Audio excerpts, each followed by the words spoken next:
It doesn't exist. It's obsolete language. It is outdated, obsolete language for something that we don't do anymore. We either do periodontal therapy or we do a prophy.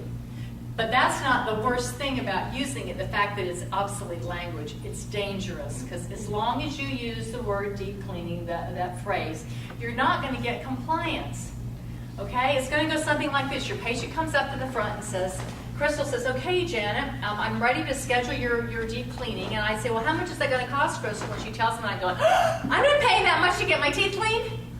And Crystal says, no, Mrs. Hagerman. This is not just any cleaning. This is a deep cleaning. And Mrs. Hagerman says, I don't care what kind of cleaning it is. I'm not paying that kind of money for a cleaning, okay? So it's confusing to our patients. So this is an example of when we really need to use any kind of periodontal therapy so your patients understand what they're getting. Yes, sir. Oh, is that a question? Are you mid-sentence or? No. So, question comes up sometimes, I mean, as far as like vocabulary things, sometimes people will preemptively say, oh, this man needs cleaning. Do you correct them, or do you? If they say, oh, okay, so I need a deep cleaning. So I need a deep cleaning. deep Do you cleaning. say, wait a minute, we don't call it that, or do you just say, well, yeah. I don't say, wait a minute. I say, in the past, some that has been used to refer to this in the past, but we now know that with the connections that we see now with the oral systemic connection, the periodontal therapy is what the term actually is. So you may have heard it referred to as a deep cleaning in the past. Just say something like that. You may have heard it referred to as a deep cleaning in the past. That's not really the terminology we use anymore. I call it a generic term for it. Sometimes that kind of clarifies that it's generically called a deep cleaning, but what it's really called is a scaling and explaining procedure, a periodontal therapy. If that helps you out. But. It's what if it helps you.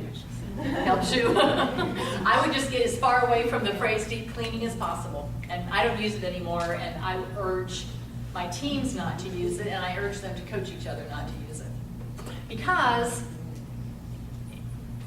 it's sending the wrong message. You want your patient to know that they have an infection, and you're going to treat that, and then you're going to help them prevent it from getting worse and to keep it under control.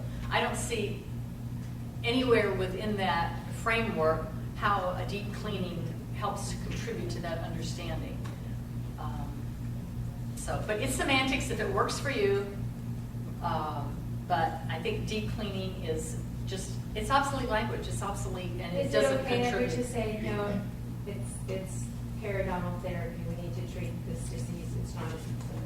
I mean, It's fair to say there's really no such thing as a deep cleaning. It's a phrase that got used and tossed around, but there's really no such thing as a deep cleaning. There's no code for it. It's not an official method of treating periodontal disease. Yeah, but I think that the phrase came about because we like to dumb things down because most people don't want to hear the details. And I don't like to use that term either, but to say that it's just an absolutely archaic phrase is like saying, well, I should say root canal therapy says, I tell the patient you need a root canal. There's no such thing as a root canal. The root has a canal, but I use root canal therapy. yeah, but when you think of cleaning, you think of a cleaning that's insurance or that's going to be super cheap. But then when I present a treatment plan with $1,000, I would not be very happy if somebody said, well, this isn't a cleaning. Yeah, I'm just trying to justify where the term came from. I mean, it's why people use it. It's not, I mean, I agree, I wouldn't use it, but it's still, there's a reason it was there.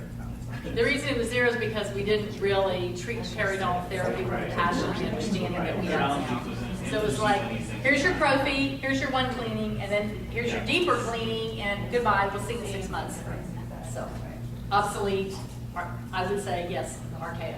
So one more question on that, and then we'll move on. More of a, we've talked about this before in the perios, but I always like, Leslie's, my hygienist approach is, she calls it a non-surgical therapy Absolutely. for periodontal, because it also sets up, if we don't address this now, we might have to escalate you to that surgical. Absolutely. There's many, many different things that you can use to replace that. And I don't care what it is, so long as it effectively gets the point across that this is a serious infection in your mouth. And non-surgical periodontal therapy is great. Deep cleaning doesn't get that doesn't get Not that across sympathetic. at all, right?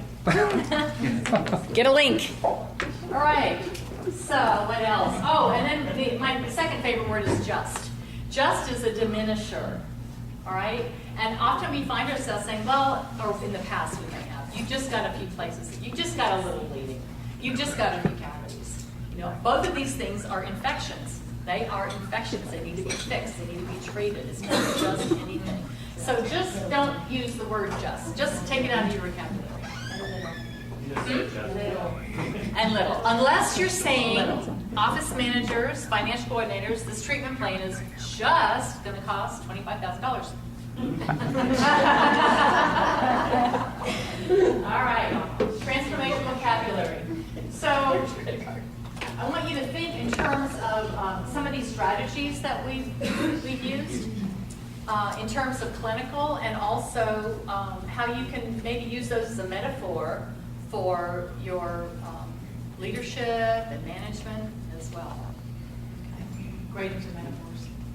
So it is just about time for a break. 10 o'clock, right on time. So it's 5 after 10. Let's take a 15-minute break so we'll be back at 10:20. And then this afternoon we're going to talk about some fun communication skills for all those other people in our lives. Great. I'm here if anybody has any questions, and we'll see you back in 15 minutes. Along in the world, and this is supposedly the great creator creating the world, and he's got all of his ingredients, and he's put in some medium, light, and dark-skinned people, and some reptiles and trees, and some insects and birds, and then he says an afterthought, and just to make it interesting, he's sprinkling in some jerks. So do you ever feel that way sometimes in life? It's like, oh, God, please don't give me any jerks today. I can't handle it. I like that cartoon. I've always thought that was funny. So, you know, life would be great if it wasn't for all the other people. So we're going to talk the rest of this morning about handling unhappy people, whether that's our patients or team or whatever. And a little conflict resolution as well, and how we all see things in life. So I'm going to put a screen on next, and if any of you have seen it, I would like for you to keep it to yourself and not, yes? I just wanted to add something funny. In my neighborhood, I was walking my dog, and there's a dental office that said, practice limited to dentistry to nice people. Practice limited to dentistry for nice people. Oh, the sign in her neighborhood, there's a dental office, and the sign says practice limited to dentistry for nice people. On its front door.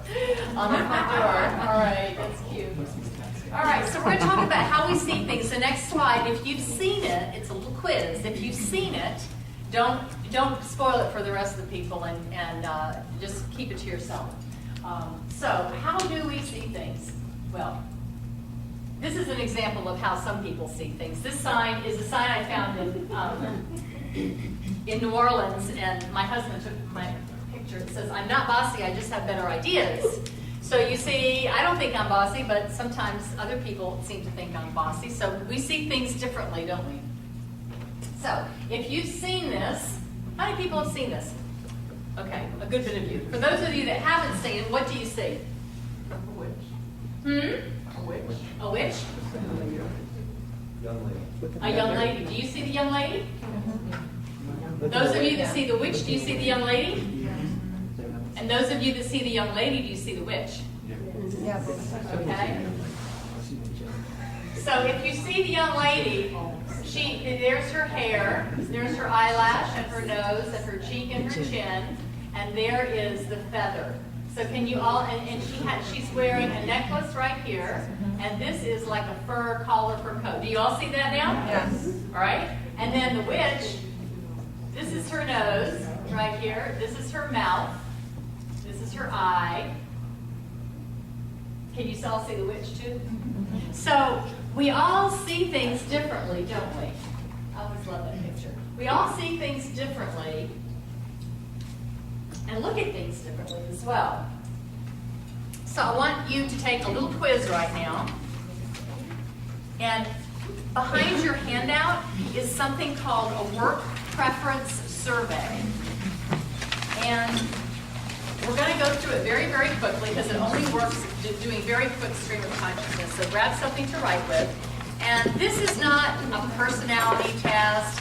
It's not something like DISC. All those profiles are very, very helpful. This is much, much simpler, and it's just designed to tell you how you are in the workplace, all right? So we're going to go through it very, very quickly, and then we're going to talk about what that means. So the first question is, and this is the one says work preference summary. The second page has different columns A, B, C, D. So you're just going to check. The first question, number 1, is would you prefer to take action or coordinate activities? Just put a check by whichever you would rather do. Take action or coordinate activities. There's no right or wrong answer. Number 2, would you rather take action or gather information? Everybody with me? Feel complicated? Are we on this one? Oh, this one. Yep. This one right here. It's got A, B, C, D at the top. Do we have any extras of those? Yes, I do. All right. 1, 2, 3. Number 4, would you rather coordinate activities or gather information? 5, coordinate activities or follow procedures? 6, gather information or follow procedures? Okay, do you get it? Can you just fill the rest of it out on your own? Okay. So I'm going to give you like 2 minutes.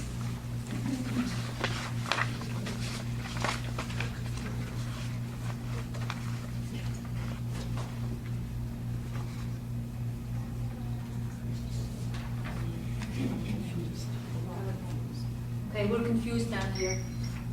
Janet, we're confused. Okay.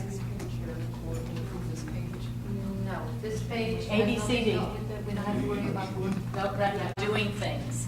Your biggest pain comes from not getting things done. Does that sort of sound like the way you function? Okay. Sometimes, not always, sometimes you can be considered to be kind of getting things done. They sometimes are a little impatient too with getting things done. So if you take too long to explain something to them, it's like just get to the point, hurry up. Like too much arrest in a meeting, yeah. Don't say the A word. I'm sorry. Time's not up. Okay. B's. Who are the B's in the group? Who got the biggest B's? Okay. B's are what we call relators, and they're very enthusiastic. They like to coordinate things. They like teamwork. They like organization. These are the people that like to do things together. You know, people like that, you know, if it's time to go to lunch, well, maybe we can get everybody to do it together. Very team-oriented. They're strong leaders, too. They like to participate. They like everybody to participate, okay? What would these people be good for in the office? They like to be really good about connections, so exactly. They need to be that person. What about assistants? I mean, these people make awesome assistants. They're the people that you can almost see the antennas on their head because they're the touchy-feely people, and they're the ones that you want making your patients feel more comfortable and at home. Okay. Then there's integrators. Who had the highest number for integrators? C. C. Yeah. Yeah. A lot of doctors are integrators. All right. Integrators are problem solving. They're very analytic. They want to sort of analyze everything. Does that sound, yeah, okay? And sometimes to the point they're questioning, they want to know why. All right, so I see some heads nodding up and down. They need, yes. So that's the whole point of this, to understand different styles, okay? So for somebody who's a focuser, they might lose patience with somebody who's an integrator because they need time to assess things. These are our doctors as consultants that say, I need to think about this. Give me some more information. They're the ones that say, I don't know about this arrest and stuff. Send me some more studies, okay? Free samples. Yeah. Where the focuser will go, sounds like a good idea to me. Let's go straight forward and do it. Focusers sometimes have a tendency to say, ready, fire, aim.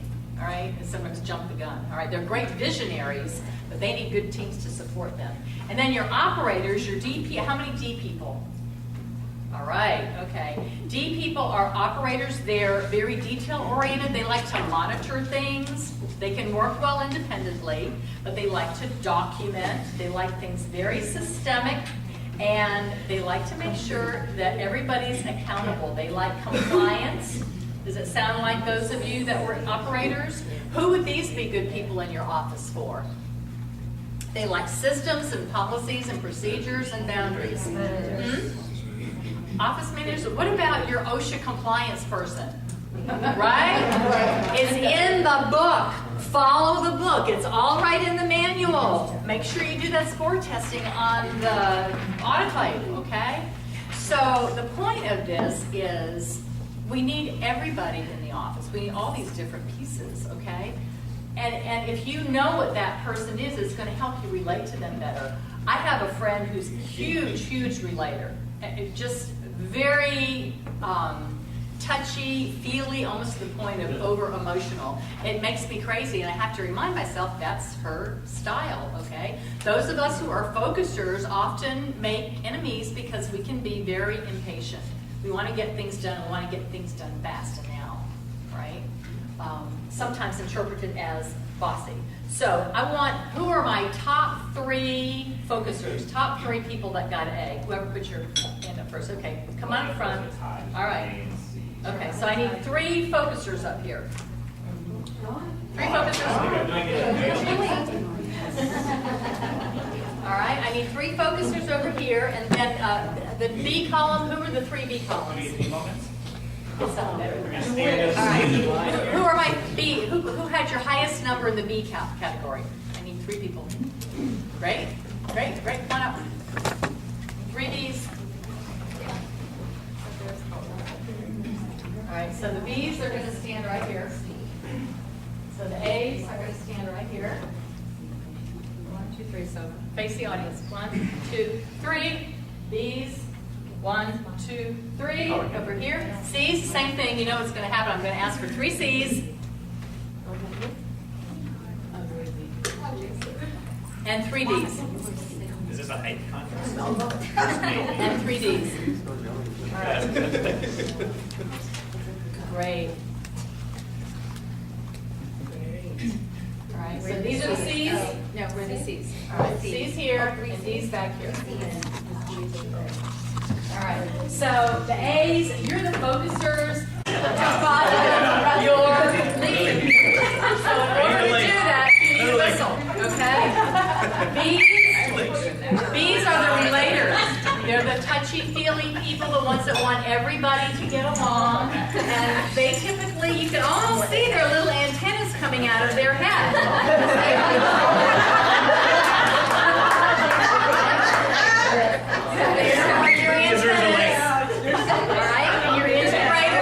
They're the ones that really focus hard on things. They want to analyze everything and problem solve. So in order to analyze it really good, you need a pair of glasses. There's your glasses so you can really analyze. And finally, our operators are the ones that want to hold people accountable, right? They want to hold people accountable for what we know is the office policy. And what do you need for that? You need a badge. See the sheriff. I know. The sheriff.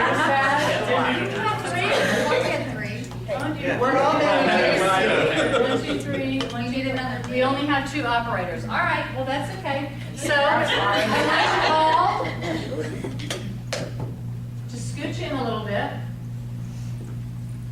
We're not And touching Keely over here. smile. Give them a big smile. Smiles for everyone. There's overlap. And let us know when you're finished. Me? Yep. Oh, I'm good when you're. Our team of diversity. Got it? I think Sunny's taking a still shot for you. All right. That's cute. All right. All right. Great. Give your team a big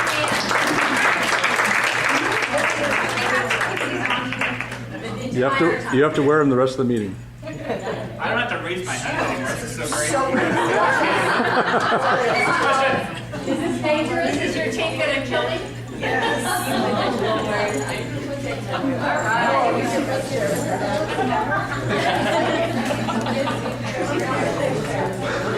right. So, the whole purpose of this, there's a lot of, somebody said this is similar to my disc profile, when I did disc profiling. So, there's a lot of different personality and style assessments that you can take to delve into this really deeply. But the purpose of this is just to show you on a very light level that we all have different ways that we approach the workplace and our everyday work. So rather than get frustrated with the unlikeness of somebody, to try to find ways to relate to that. All right? And the fact that if we were all focusers in an office, we wouldn't get anything done. If we were all relators, we wouldn't get anything done. It takes the differences in the team to work as a team to get things done. So the main thing is just to realize what different styles other people have and help relate on those levels. Okay? All right. Cognition. Cognition is defined as the mental action or process of acquiring knowledge and understanding thought, experience, and the senses through that. And obviously, we all experience the senses and thought and our cognitive world differently. So in the cognitive world, we've got my world, and we've got your world, and then we've got the perfect world, which is often interpreted as my world. If that's my world, it should be yours, right? We've got your reality versus my reality. And we sometimes make the mistake of thinking that our reality either is other people's reality or it should be. My husband and I have differing core beliefs on this. And he often says, well, that you live in some fantasy world. This is reality. I'm like, well, it's your reality. It doesn't mean it's my reality, all right? So it's really important that we understand that in our everyday dealings with people. I'm going to tell you about Helen, who was one of my hygiene coordinators when I was the director for hygiene. And Helen is a doctor from Egypt. So she was a dentist in Egypt. She came to this country. She decided she didn't want to be a dentist. She didn't want to go through what she had to go through to be a dentist. She was able to get her hygiene license. And she became a hygienist. She was a great hygienist, and she became one of our hygiene coordinators. But Helen had issues and problems, and we had a lot of challenges with helping Helen be sort of nicer, if you will, to the people that she worked with, particularly like her assistants. And every time we'd have an issue, I'd work with her, and she'd get over it, and then things would be better. But they just kept seeming to reoccur, and it just seemed that Helen was just not nice to the people that were there to help her. Or that's the way it was interpreted at the office. So one day, one of my team members, one of my direct team members, said, I got to tell you the most interesting story. I had lunch with Helen the other day, and I found out by accident the most interesting thing about her. So, well, what is that, Cindy? She said, well, she was telling me, not in any bragging way at all, it just sort of came up in conversation that they had servants. She grew up in a household of servants, many servants. And that was just her lifestyle. And Cindy said, doesn't it make sense that she's treating her assistants in the office as if they were her servants, and she doesn't think anything about it? So we had that conversation with Helen, and she didn't even realize that she was being interpreted as not being kind or nice. That's just the way she had always been used to treating the people that helped her, okay? So with a little coaching, she was able to work with that. But cognitive world, so was that a bad thing? It might be interpreted by some people as a bad thing. I thought it was just very interesting because her cognitive world was so very different from anything we would have ever even expected. So rather than being a bad thing, once we understood the dynamics of it, we were able to have conversations about it and work through it. And then once Helen was aware of it, because she'd done all this stuff too at our meetings, so once she was aware of it, then it helped her, and she was able to get some coaching. So this cognitive world is very interesting to think about, you know, where people come from, what different people's cognitive world is. So the communication process, having behaviors, think about if you agree with this, that other people find disagreeable or negative is part of being human. Do we always agree with everybody? No. So it's just human to find behaviors that other people find disagreeable or we find disagreeable or negative, all right? The thing is, though, we value relationships in terms of how they serve to nature or sustain our personal goals. So what our values are, we value relationships in terms of how that supports us. Does it support us well or not? So if you're coaching a hygienist, you need to know what the values are in order to know how are you going to support that. And then it's limiting to be righteous in our activities towards other people. And do we not have a tendency to sometimes get righteous about what's right and what's wrong, when most of the time we really hardly even know the circumstances? So true communication moves people. We're talking about now trying to get our patients to change their behavior, moves people, transforms their ability to hear. And didn't we talk a lot about this morning? How do we transform our patients' ability to hear us? By doing things like what? Pardon me? Changing our verbiage. Changing our verbiage, having a positive conversation, open-ended questions, and listening. How about the values questions? Okay? Transforming their ability to hear by asking values questions. All right. And true communication ultimately results in action.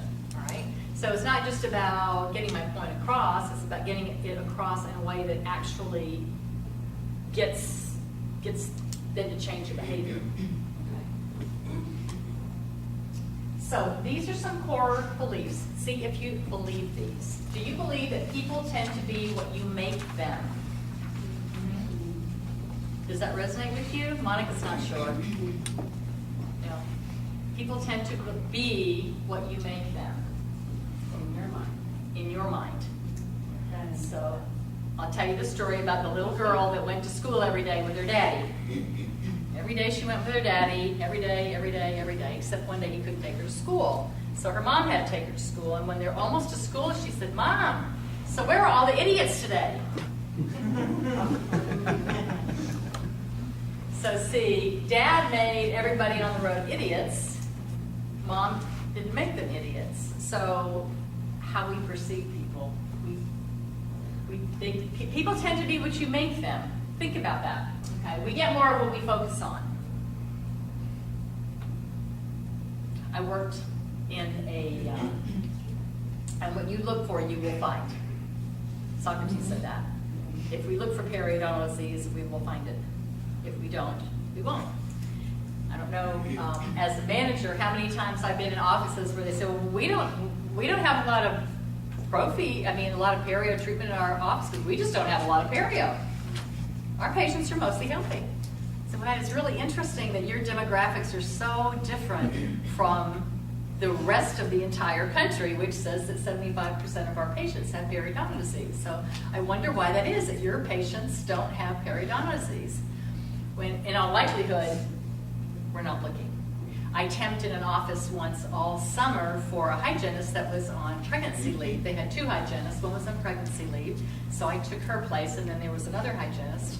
And when I got there, I did what I always do, which is talk to the doctors about what's the perio protocol, and do I have your permission to look for periodontal disease? And yeah. So we had all that laid out. And about 2 weeks into it, because I was getting paid on a base salary plus a commission over a certain amount. And I came in one day and heard the other hygienist talking to the doctor, and they were talking about the fact that apparently I was doing so much more perio than she was, and she'd been there for years. And at one point, I remember her saying in exasperation, "But she's looking for it." Well, But she's looking for it. Yes, yes. Good job. I was looking for it. So as you look, you will find, all right? We get what we focus on, and what we look for, we'll find. And you get what you look for by asking questions. Okay? So the questions you ask yourself determine your focus at that moment. So when we're upset, instead of focusing on the upset, how would it be if we focused on, all right, well, what else could this mean?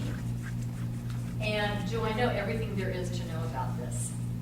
How can I get more information? So your emotions are here to serve you if you get the message. So emotion is energy in motion. So when we have emotions, good or bad, it's a call to action. So sometimes you need to change your perception, and you always need to learn from it. So what does that look like? We communicate to enhance a positive feeling or get out of a negative feeling or create a new result. So these are hard things to think about when we're upset or we're trying to get a point across to somebody. We typically don't really take a step back and think about these things. We have a tendency to want to vent more. So communication works really well until we get stressed or upset, and then it seems like there's a block. So we think of communication as just talking to people and telling people our side of the story and getting our point across. But does that accomplish a new result or really get a win-win for both sides? So when we get stressed and upset is the time that really challenges our communication skills. That's the time that we get an opportunity to say, how are we using our communication skills, and are we getting what we need out of it? Whatever that might be. So upsets are the result of a meaning you associate to some expectation. So you have an expectation of somebody and they fail that perceived expectation, and that upsets you. So handling that is a master communication with yourself first. So the first thing when you have an upset that you have to do is have a conversation with yourself about what is this all about, okay? And we have a formula for that called the reality check. And I didn't invent this. This is something that Tony Robbins talks about, and I think he got it from somebody else. But it seems to work really well, and it's worked for me in the past, and it's worked for the people that I've shared it with. So that's why I share it with you now. So when you get upset, first thing you need to do is get excited. And that's really hard to do when you're upset. I don't want to be excited. I want to be upset. Because you're going to learn something or change something, or somehow you're going to make something better. That's the mindset to get into. So the reality check is the first thing is to realize you're about to learn something. Okay? Always learning from this. So get curious, what meaning have I linked to feel this? What's the meaning I've attached to this? Have I attached the meaning that this is something personal against me? Or have I attached the meaning that this person doesn't care about this?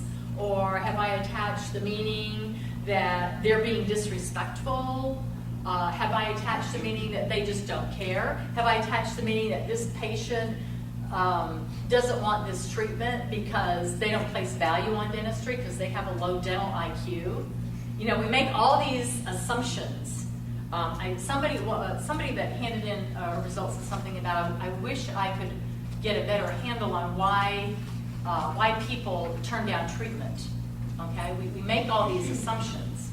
All right, so we need to get curious about what meaning have I linked to it that makes me feel bad about it. It might not be true, but I need to identify that meaning. All right, and then could it be a misperception on my part, which is very likely. And do I have all the information? And seldom do we have all the information for the cognitive reasons that we talked about. What else could this mean?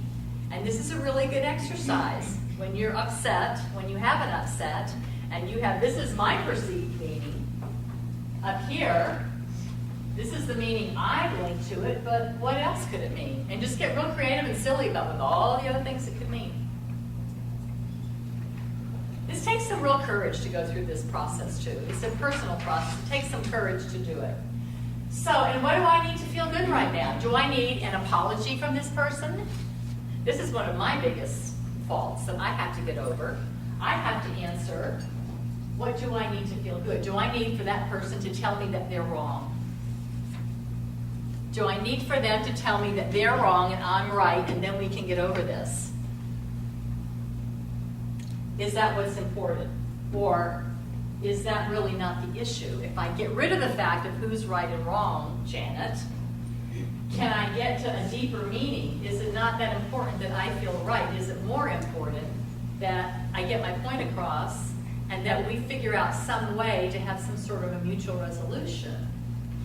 These are all the kind of questions that you can ask yourself when you're doing the reality check. What do I need right now to feel good? And how can I communicate my needs in a way that empowers my relationship with this person? Typically, what do? We say, how can I make my point so they get what they're doing wrong? How can I make my point that I'm right about this? How can I make my point that this is what I need for them to do? Rather than, how can I help empower our relationship together? Because chances are, if you're having an upset or an issue, that may be consistent with that particular person for the very reasons that the first upset happened to begin with. And if you fix that one little thing, okay, I'm sorry, I'll never do it again, Janet. Will it happen again and again? So a better way to look at it is, how can I empower my relationship so that we begin to see things more in each other's world as we move forward?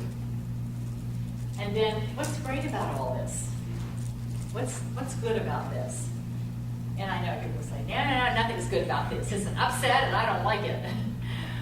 But what can you learn? So this is all the mental stuff you need to go through in your mind before you ever confront somebody or talk to somebody about an upset. So don't ever communicate an upset till you've done your own homework and done the reality check and ask, what do I really need, rather than what am I upset about? So I want y'all to just take a second, and wherever you are in your worksheet on the back, just write down, you can do it in code if you want to, just the name of one person that you're struggling with in your life right now.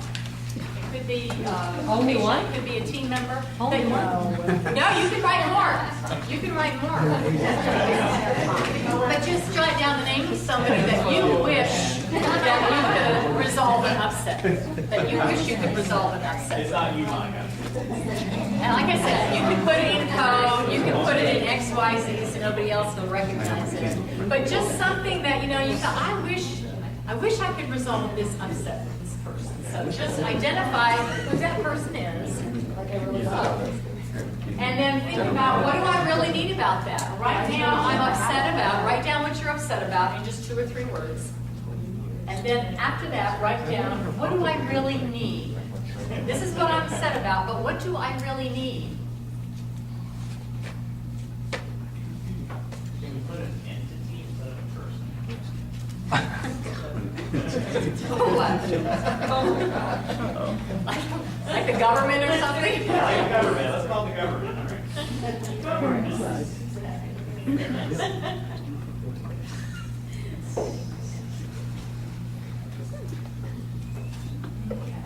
So what do I really need rather than what am I upset about? So you end up going towards communication rather than just venting. Now, let me be clear. There's nothing wrong with venting, and sometimes a good vent feels so good. Sometimes you need a good venting buddy. Somebody that you can call up and say, there, see, your venting buddy. So I can call Ann and say, Ann, I am so upset right now. I'm about to explode, and I know I need to do the reality check. And I'm working really hard at it, but can I just vent? Can I just dump on you for 3 minutes? And Ann's going to say, or if I say, can I just dump on you for a minute? You're my good best friend. And Ann's going to say, yes, you can. I'm all ears, and you have my ears for 2 minutes. I give you permission to vent for 2 minutes, and then after that, I'm done. So for 2 minutes, I can vent and get it all, because, okay, you got to put a limit on your venting. It's like, enough already. Okay, enough venting. All right, let's get on. Let's move on. So then, get it out of your system. But get back to the reality check, all right? So what do I really need and what am I upset about? So when you give people feedback, so let's say I'm upset with Monica, and I come up to Monica and I say, Monica, I have a real problem and I need to talk to you. Can we talk this afternoon at 2 o'clock? Monica says, okay, all right, yeah. How much time do you want?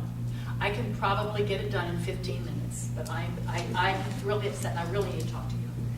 Monica doesn't know what I'm upset about. It could be her. It could be somebody else in the office. So, and if I come in and say, Monica, I have got some problems, and you know, you really made me angry with this, and I just don't like the way this is happening. Blah blah blah. When people bring upsets in that manner, I have a problem. What do most people do when they get that kind of feedback? Defensive. Push back? Defensive? Resistance to. Resistance? Why? Because you Feel attacked. It's like an attack. Yeah. Even if you try to say it really, really nice, like now, I don't mean to make you feel bad, but. All right. So when most people get feedback, sometimes they deny it. Well, I did not do that. I'm sorry, but I don't ever do that. All right. Or they defend and justify it. Well, I understand how you can feel, but you know, I am the office manager. I do have my job to do. All right? Or they lay blame. Well, it's not my fault. I didn't make the rules around here. All right? So none of that's really productive. All right? So that's where the quality request comes in. And I told you the really, really important stuff that you don't have to write down is in your handout. So the quality request goes like this. The first thing is, I need your help. What's the difference between, I need to talk to you, I have a problem, and I need your help? Everybody likes to help. Everybody likes to be helpful.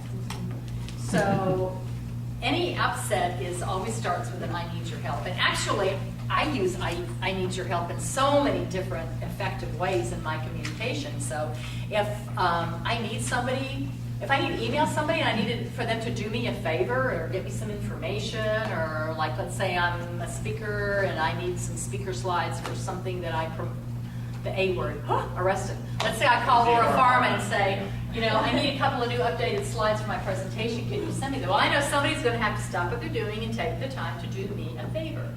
So I always preface it by saying, I need your help. All right? People love to help. It's amazing. Customer service, my husband is always freaking out. I don't know how you get all the stuff that you get. I call down to customer service to the front desk and they never get. I always start all my customer service requests by, hey Jane. I always get people's name. Hey, I need your help. Can you help me?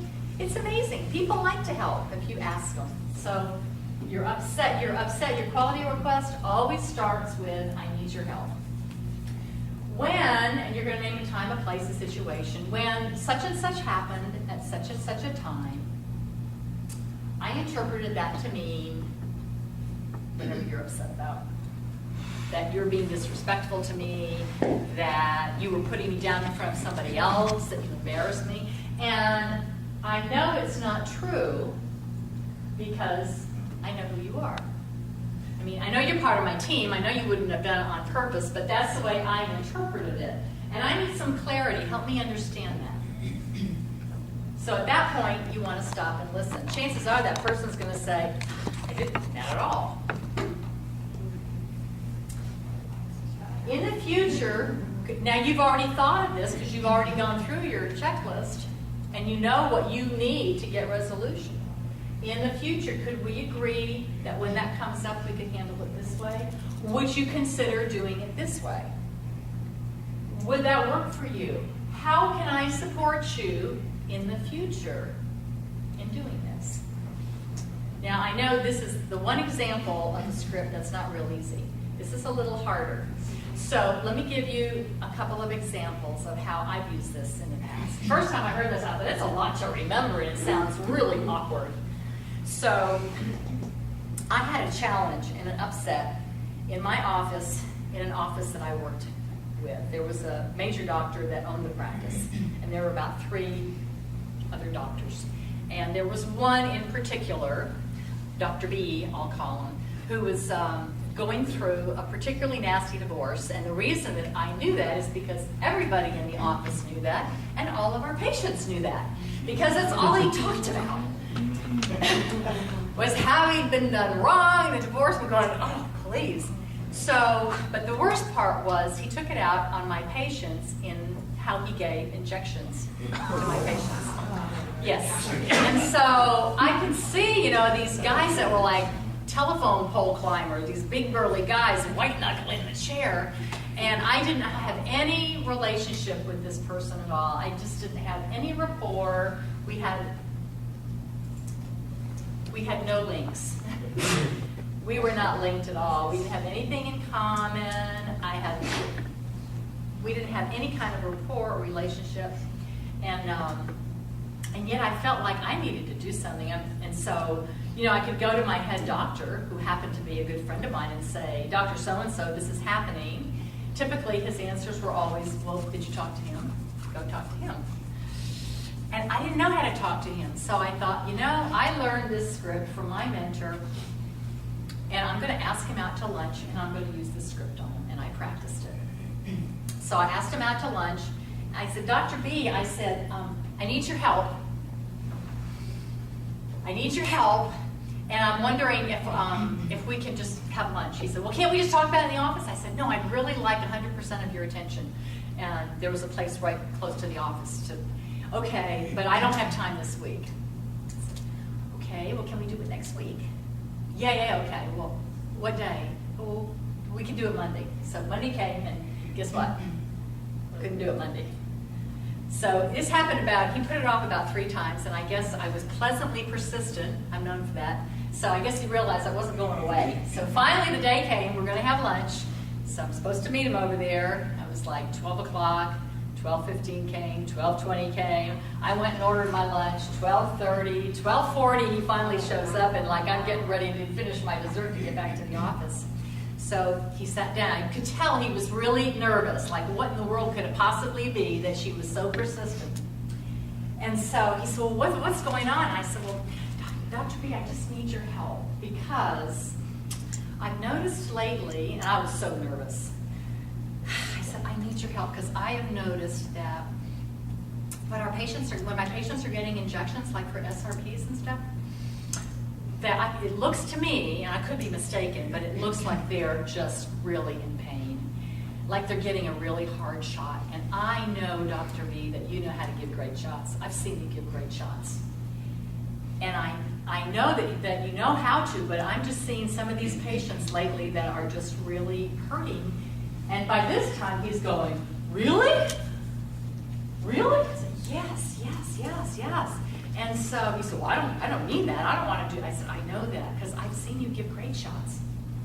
So I said, I'm just wondering if, as we go forward, if I see, could we agree that if I see a patient that seems to be, you know, because you can tell, you can tell.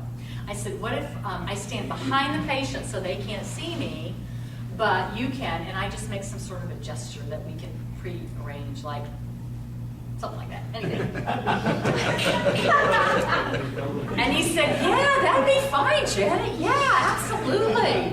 Yeah, you could tell he was like totally puzzled, like, I can't believe I hurt my patients. And this is all there is? That's easy to fix. So he said, yeah, okay. Okay, well, I'm going to go back to the office now. I mean, it was huge for me, but I practiced it.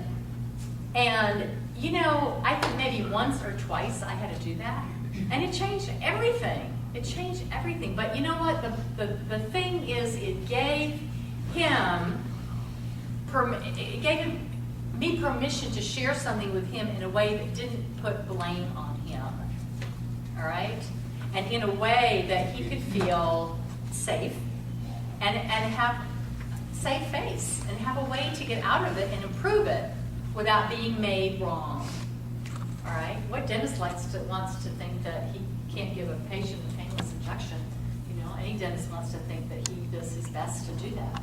So, and I know he had a lot on his mind that wasn't about dentistry.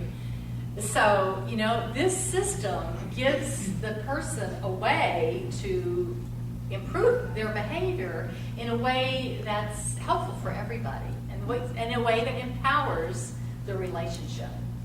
And I actually went on, he left the practice and went and worked and started his own practice, and I actually ended up temping for him for a few times after that. So, you know, what could have been a really messy, nasty situation turned out very, very well for both of us. So this is crucial. It's hard, but once you get it mastered, it's really, really, really helpful.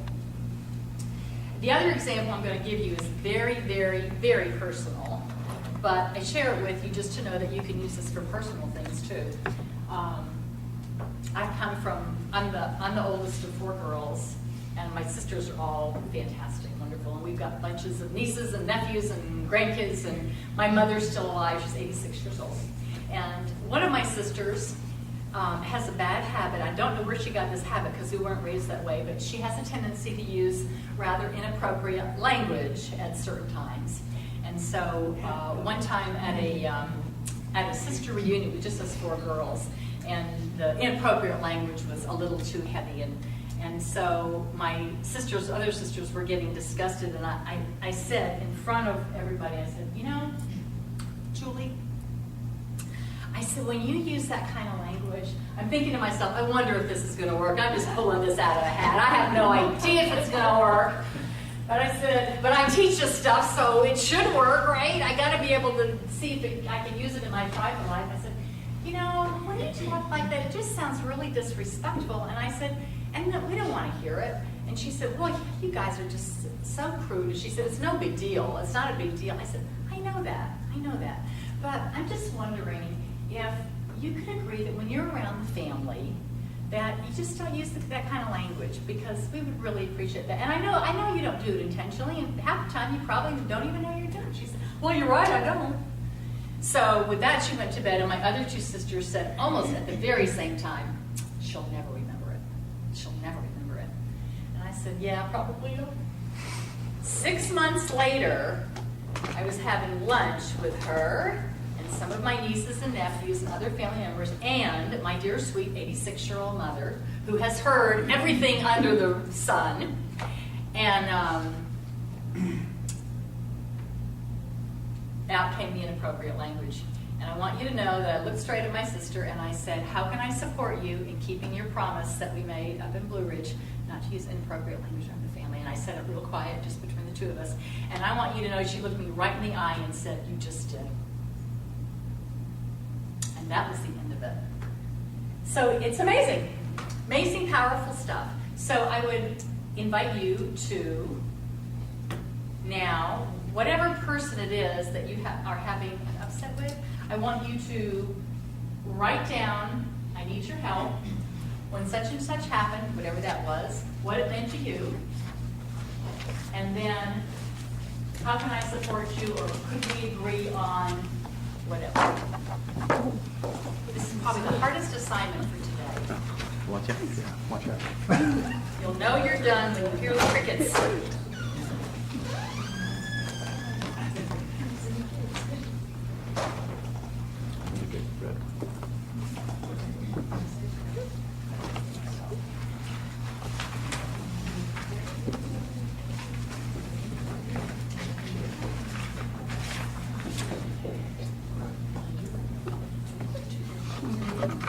Oh, good.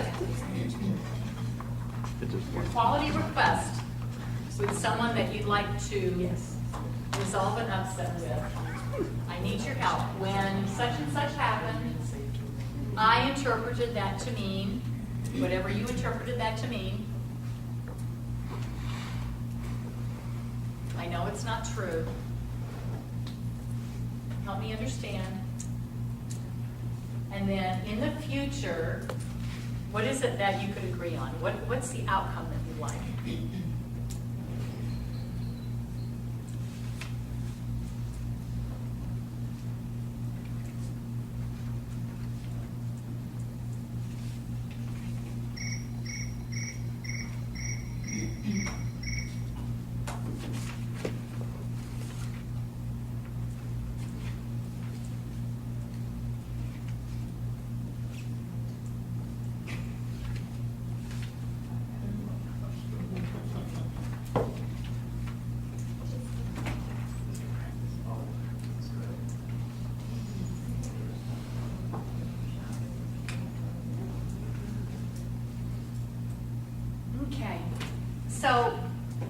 some feedback on that. Not, you don't have to get specific, but how did that feel for you?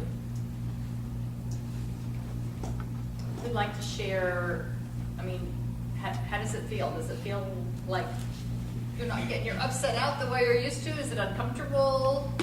I think you get it out even more so because you're not laying a whole bunch of negativity on the person. At the same time, you're doing it in a way that makes it easy for them to say yes. Makes it easy for them to say yes, and you're avoiding negativity. Yeah, there you go. Awesome. You have that relationship with them. Oh, say that loud. If you're gonna have that working relationship with them, you might as well handle it with them in that way to where they're pleased to listen and it kind of ends the relationship. If you're going to have a relationship with somebody anyway, you may as well have a relationship where it mends things and helps you work together better. It's 2 or 3. Awesome. Great, Dr. Zia. Awesome. Who else?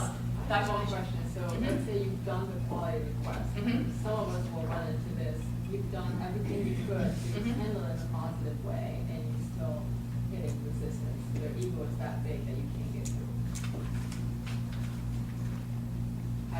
Where do you take it from there?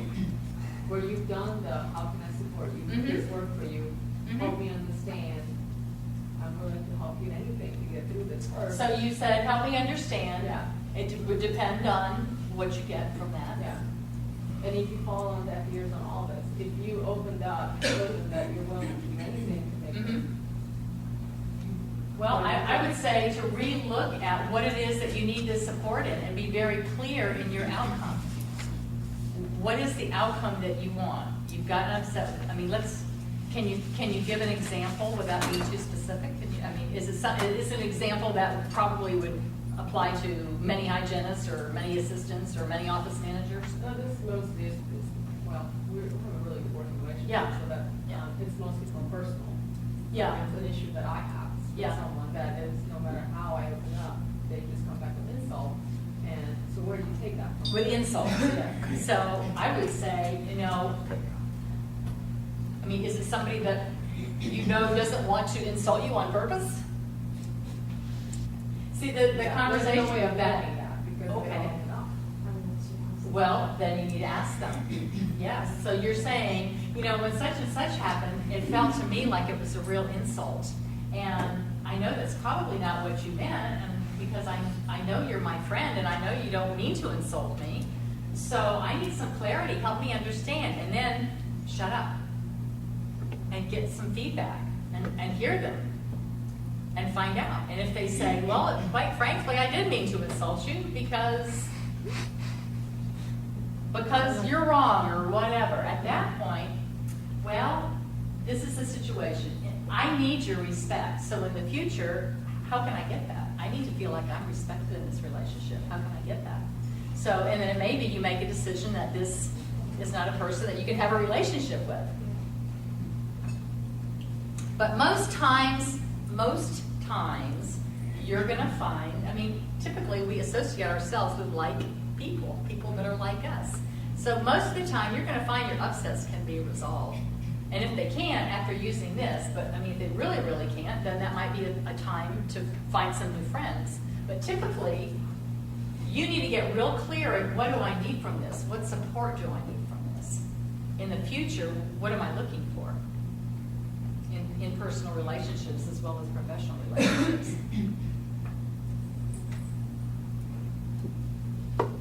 What else? What other feedback from going through this exercise? Any revelations? How did it feel? Did it feel good? Did it feel bad? Was it painful? Was it awkward? Vulnerable. Vulnerable, yes. Yeah, vulnerable for sure. So where does the vulnerability come from? You don't want to be attacked. So, when you're trying to resolve something, put your strong suit on. Okay. So you don't want to feel attacked. Do you feel like this opens you up for attack? Yeah, because in retrospect, the person can say, well, you did this to me, and you this, and you that, and so, then it kind of becomes combative,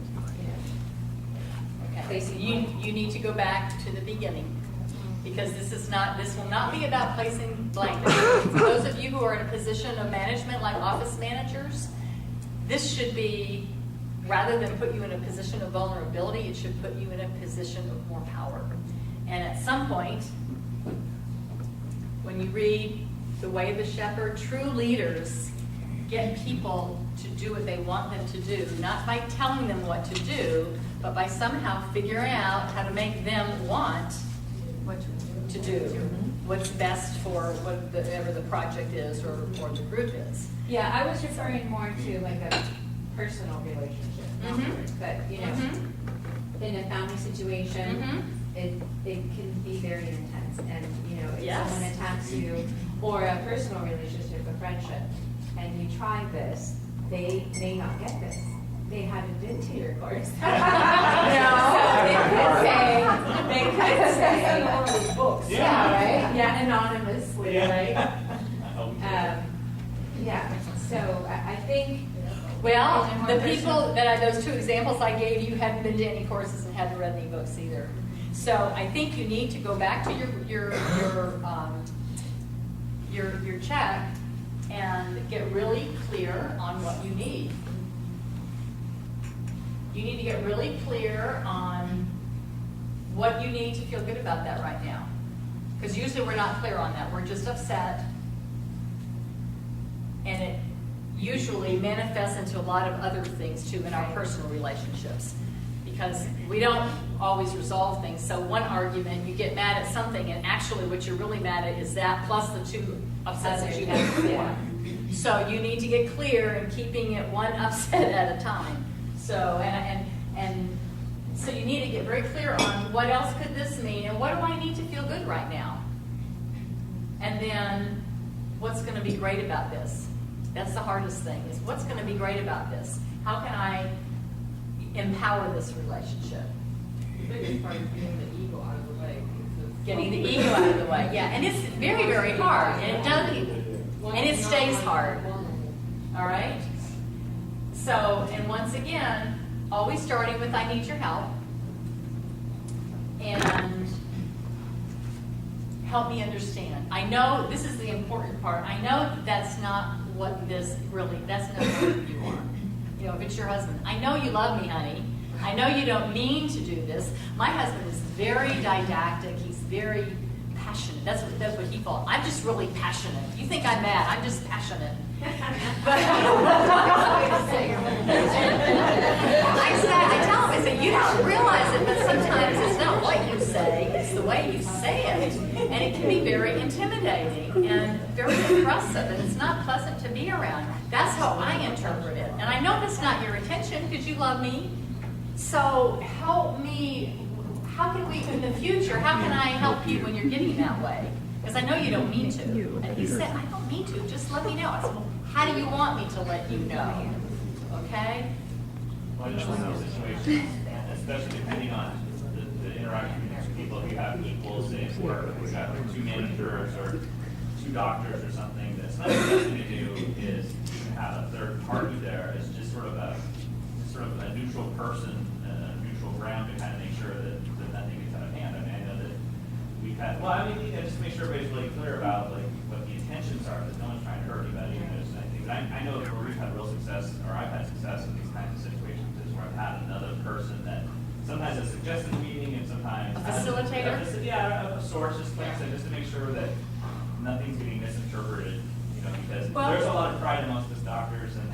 No. I know, shocking. You know. Well, that might be helpful, but I would say if you do that, and if you're going to use this quality request, to make sure that the other person also is very well versed in the quality request. Yeah, well, these are people, I mean, I'm not talking about people who aren't educated, I mean, these are really smart people who probably take the class and are taking. Educated, smart people can sometimes be the most challenging. Right. So I would Put it in say, there, it's just. if you have a facilitator that you are actually requesting that they're there to help you facilitate an upset, that they be familiar with how this works, so you can all stay in the same place.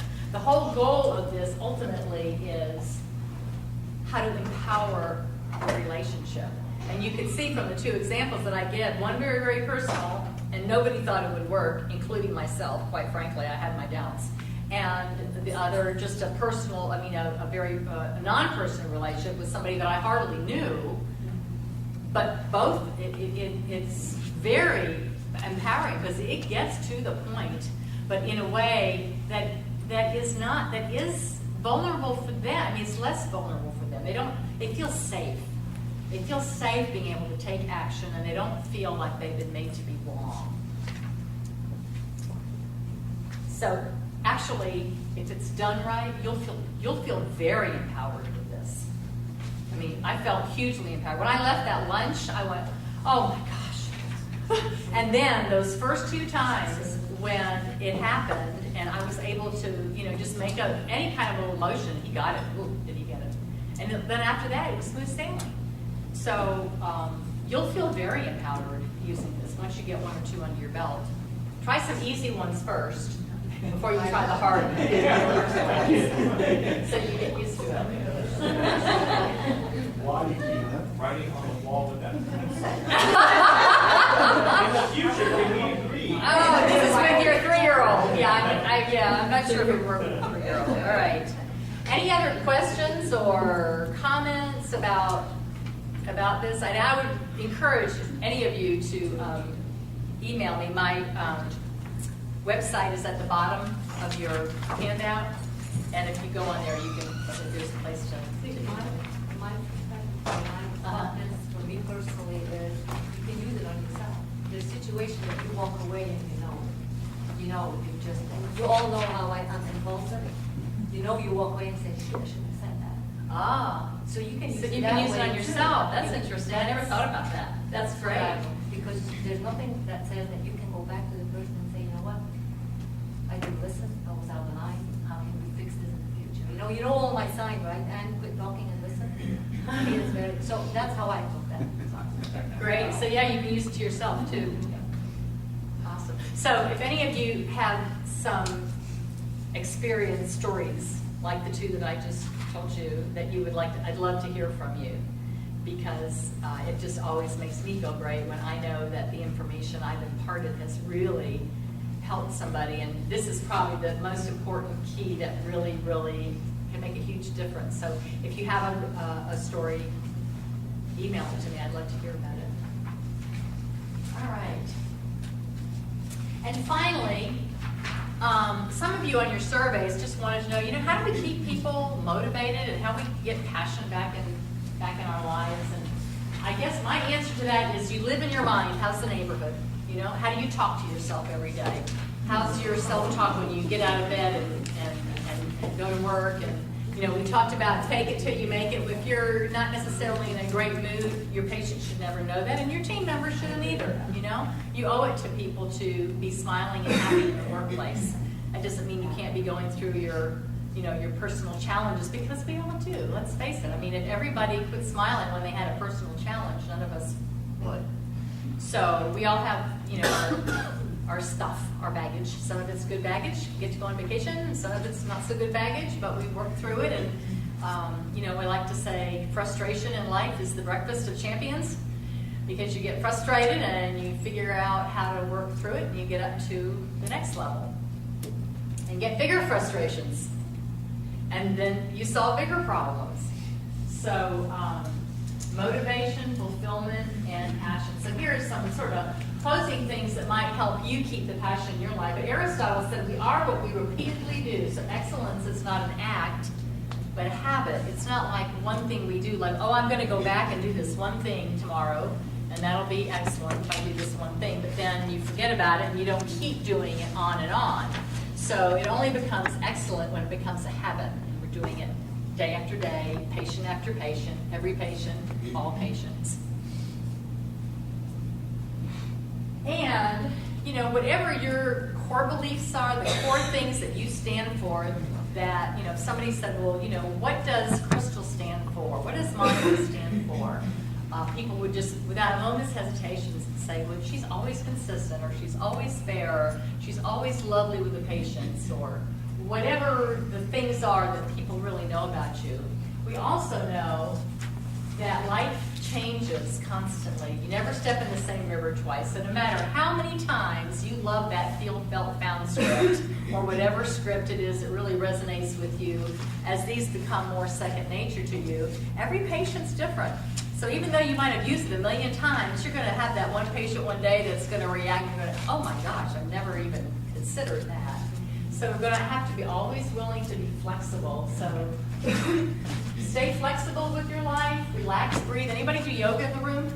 Yeah, that's a great way to help you sort of ground yourself. Alvin Toffler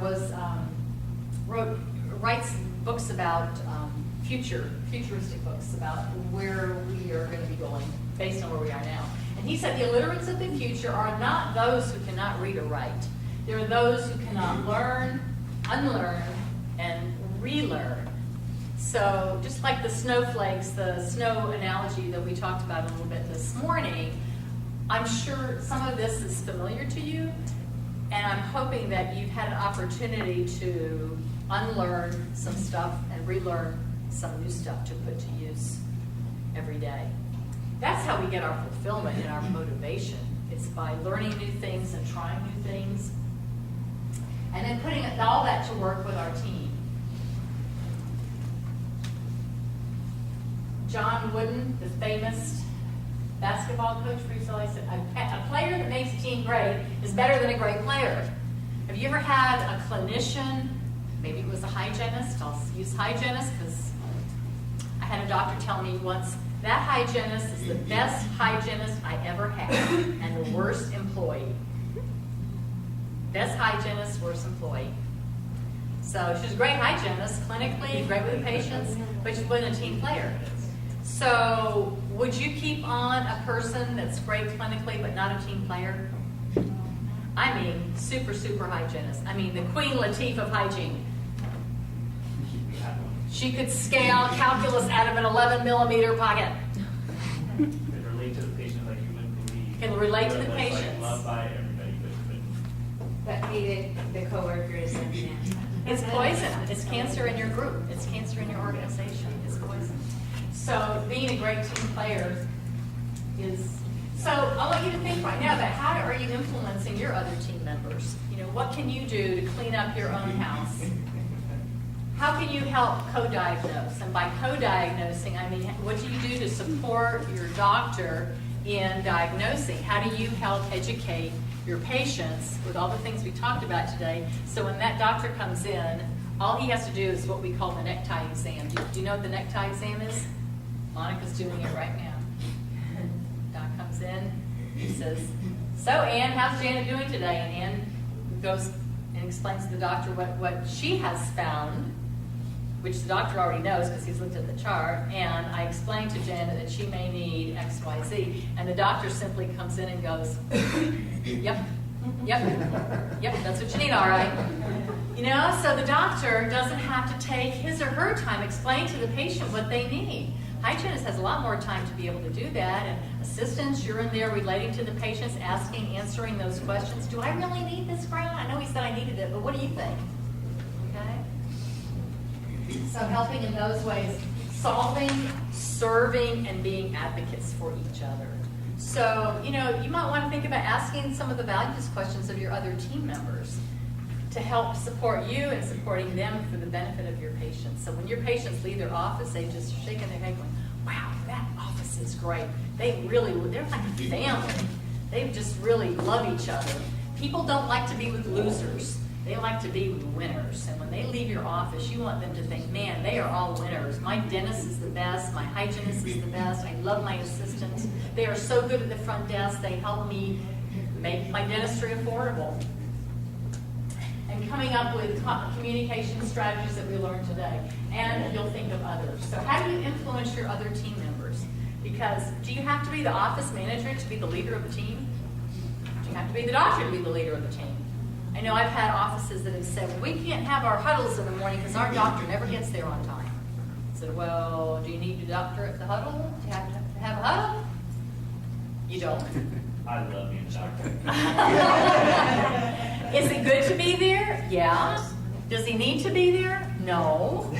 So, you know, you have a meeting, you have a meeting.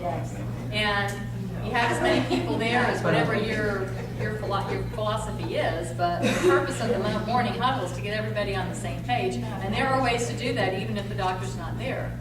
So, or the night huddle, right, right.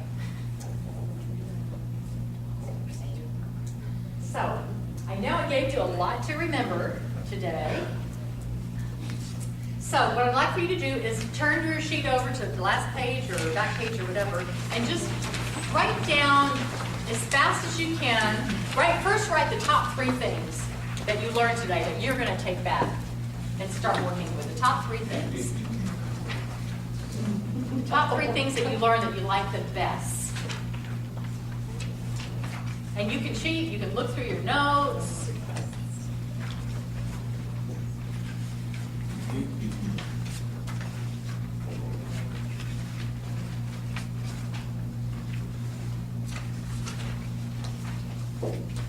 Top 3 things that you like the best.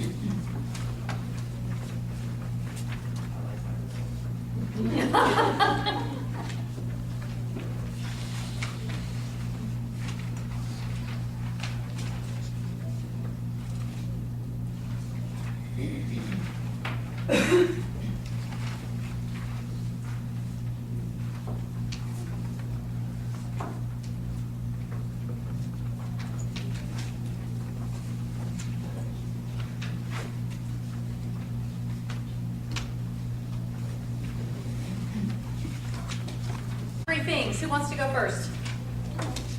Monica, what are the top 3 things that you got today? I like the quality request. The quality request.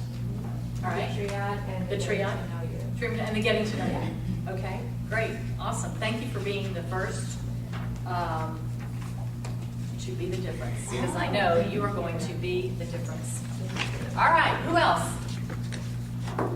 Yes. My top 3 things. The values, the triad. The values. Also the request. The triad and the quality request. Awesome, great. And I know that you're going to be a great leader in your team, so you get teamworks.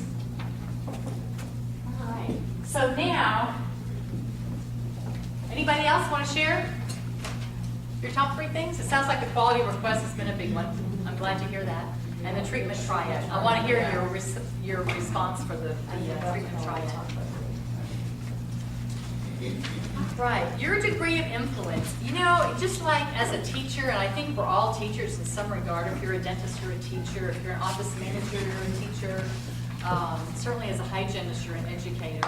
But you never know where your influence lands. Sometimes you share information with people and you think it went in one ear and out the other, and next thing you know, they come back 8 months later and say, you know that thing you've been telling me about, all those veneers and stuff? I want to do that. I'm going to get married. Woohoo, I'm excited. I want to do that whole smile thing. Or, you know, I'm ready to do my perio stuff now. I'm ready to get my gum disease fixed, you know. So you never know. And you never know what your patients say about you when they leave your office. You know, if they're a good advocate for your office, if they're a raving fan, or not. So you never know your degree of influence. So it's important to be constantly thinking about your focused communication and how you want other people to perceive you and the office and the information that you convey. So now what I'd like for you to do is write down 3 things that you may have committed to in the past, but as a result of today that you're going to recommit to. Something that you thought, you know, this is a good idea, I've been meaning to do this, and you started out doing it, but then you just sort of went by the wayside. Maybe it's doing a complete head and neck exam, oral cancer screening that you started out doing, but you don't really do it anymore. Or maybe it's having some sort of better interpersonal relationship with somebody on the team, and now that you've got the tools today, you're gonna recommit to doing that.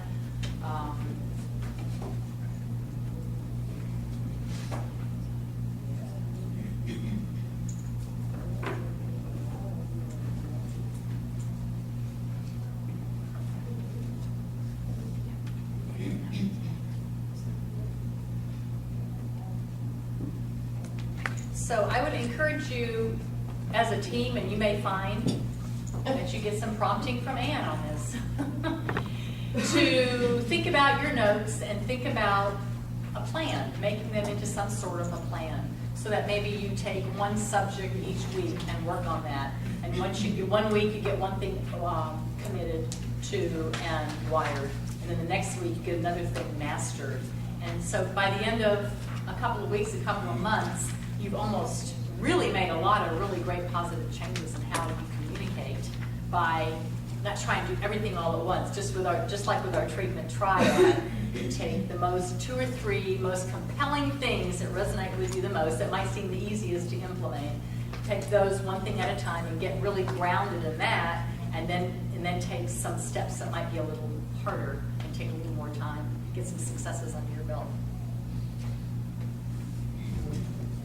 Some will, some won't, some wait. Bill Blatchford said that. So you just want to, see if Dr. H here catches my spelling error. I added that one last night. Plant seeds. I'm impressed, actually. That means that you did this on the fly. You read the things and then you. Well, yeah, I read the things, of course. Even though I didn't know anything.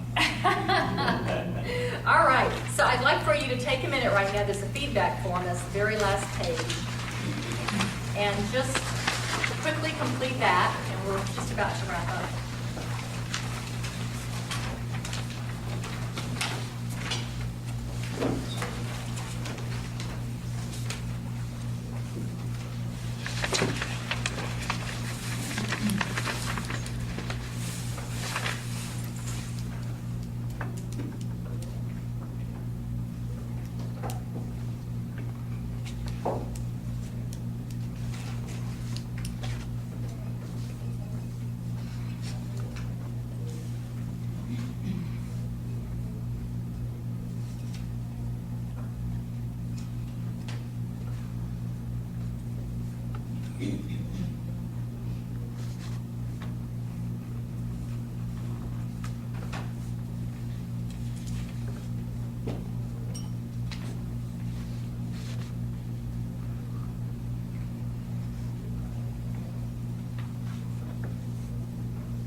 That up.